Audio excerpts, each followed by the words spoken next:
London's headlines say it all. A penthouse sells for an astonishing $150 million, a figure that seems almost surreal in its enormity.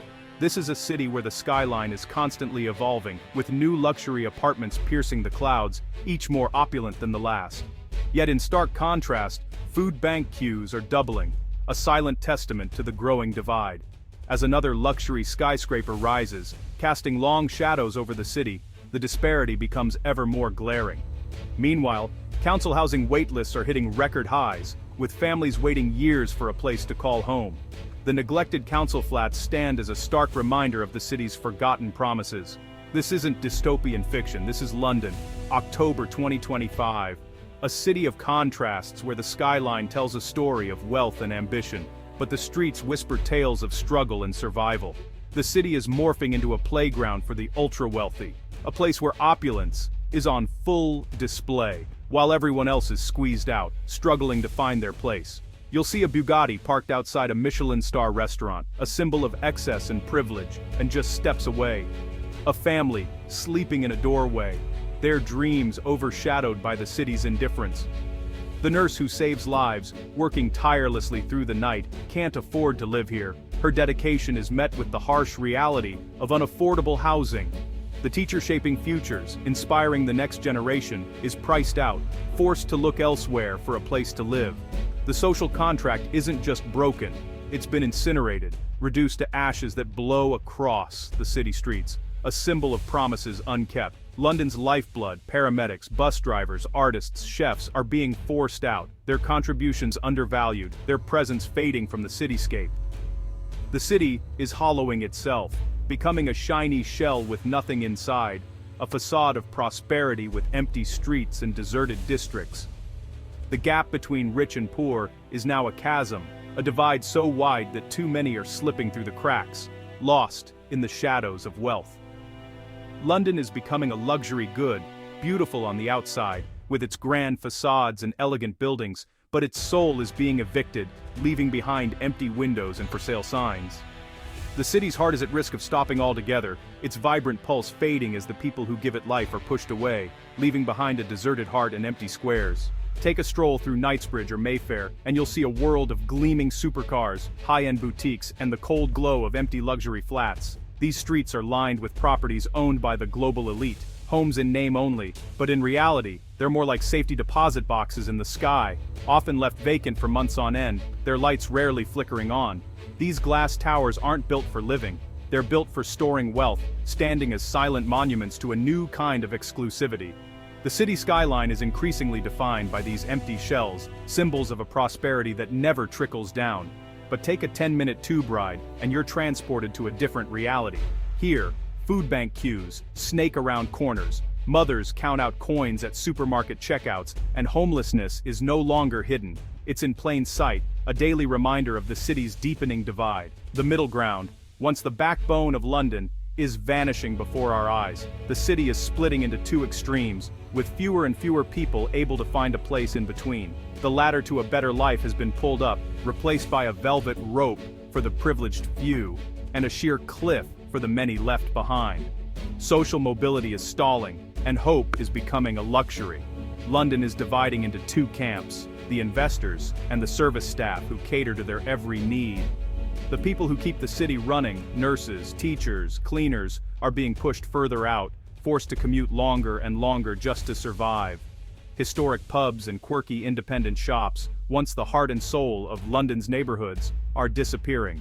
In their place rise sterile chains and glass towers, erasing the city's unique character and replacing it with a bland, global sameness. The city's personality is being scrubbed away, replaced by a soulless, international aesthetic that could belong to any city in the world. The average Londoner is being squeezed out, priced out of their own city, while the sense of community and belonging that once defined London fades into memory. This isn't just the old class system at work, it's something far more brutal, a new order where wealth alone determines your place. London is losing its texture, its personality, its very soul. The vibrant patchwork of cultures, histories, and stories is being replaced by emptiness and uniformity. The tragedy is unfolding in plain sight, as the city's heart is hollowed out and the gap between penthouses and pavements grows ever wider.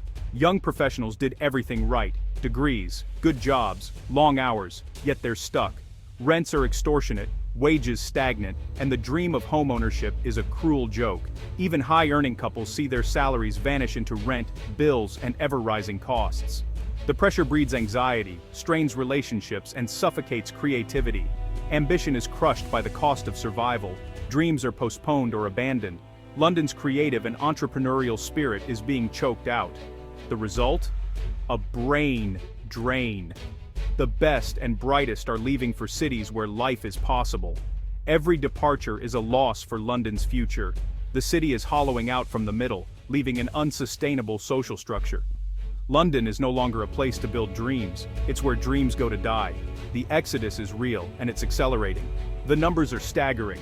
London, a city known for its glittering skyline and global influence, hides a much darker reality beneath its surface. The average rent for a one-bedroom flat, it's now over $2,500 a month, an amount that would shock most people across the UK. But here, it's the new normal. To afford that rent, you'd need a salary of $90,000, almost double the median wage in London. For many, that figure is simply out of reach, turning the dream of living independently into a financial nightmare. Nearly a third of Londoners live in poverty after housing costs are paid. In some boroughs, child poverty rates soar even higher, trapping entire generations in cycles of deprivation. These aren't just statistics, they're real lives. Children going to school hungry, families squeezed into overcrowded flats, parents forced to make impossible choices every day. Everyday costs are sky high. Travel cards, groceries, even grabbing a simple lunch can feel like a luxury. The price of living in London is relentless, and it's rising faster than wages. For most, it's a daily struggle. Pay the bills or eat, commute to work or skip a meal. The pressure is constant, and the choices are never easy. The top 10% of Londoners now hold nearly 60% of the city's wealth, while the bottom half are left with just 5%. The gap between rich and poor is wider than ever. This isn't just inequality. It's a modern form of feudalism, where opportunity and comfort are reserved for a privileged few, and the rest are left to struggle. The imbalance is toxic, corroding trust, fueling resentment, and making it harder for communities to come together. The social fabric is fraying. Social mobility is a myth for most. The system feels rigged, with doors of opportunity slammed shut for those who need them most. The numbers don't lie. London is broken. The statistics paint a picture of a city in crisis, where hope is fading for too many. The city's wealth is concentrated in a few hands, while its people are left behind. The crisis is undeniable, and the need for change has never been more urgent. This crisis was built by decades of disastrous policy. The right-to-buy scheme sold off council homes, but replacements were never built. London became a safe haven for global capital, turning homes into investment vehicles, not places to live. Property prices soared, wages lagged, and social housing vanished. Developers dodged affordable housing obligations. Politicians looked the other way. The result, a catastrophic shortage of homes, a market rigged for profit, and a political class asleep at the wheel. This wasn't an accident. It was the predictable result of putting profit over people.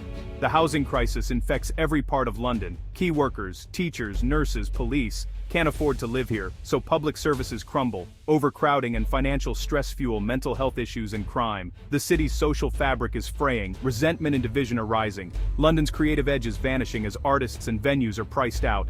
Local businesses suffer, commutes grow longer, and the environment pays the price. The city becomes less efficient, less fair, and less livable for everyone.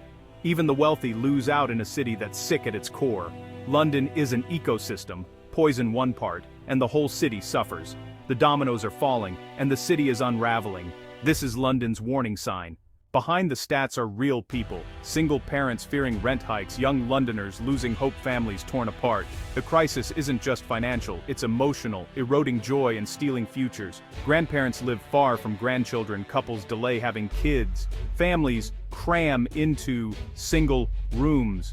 Stress fractures relationships, and home becomes a source of worry, not safety. The true cost is measured in sleepless nights, broken dreams, and lost connections. It's the indignity of feeling unwelcome in your own city. The heartbreak of watching your home become unrecognizable and unaffordable. This is a human tragedy, not just an economic one. The price is paid in dignity, hope, and belonging. We're all paying for it, whether we realize it or not. The good news? This crisis is solvable if we act. First, build social housing, and lots of it. Treat the crisis like post-war reconstruction. Second, stop speculative investment, enforce rent controls, tax empty properties, and use the revenue to build homes for Londoners. Third, empower communities. Let locals reject luxury developments and take control of their neighborhoods. Compulsory purchase land from developers who just sit on it. Reclaim democratic control over the city's future. Invest in the whole system. Better, cheaper transport, a real London living wage, and properly funded public services. The housing crisis can't be fixed in isolation. It's all connected. The solutions are obvious. What's missing is political will. It's a big job, but not impossible. London can be saved, but only if we act boldly. The time for half measures is over. So, what now? Sit in our overpriced flats in despair? No. London's story is one of resilience and collective action. This is our moment to demand change, loudly and together. Talk to your neighbors, join a tenants union, support local campaigns, write to your MP, show up, and make your voice heard. Build a coalition too big to ignore. Nurses, teachers, artists, builders, young and old, unite under one message. London belongs to everyone, or it belongs to no one. We won't watch our city's soul be sold off. We demand a fair, affordable, open city for all. This isn't envy, it's about fairness and dignity. The person who cleans the office matters as much as the one who owns it. The task is huge, but London's spirit is stronger. Let's fight for our city. Let's take it back.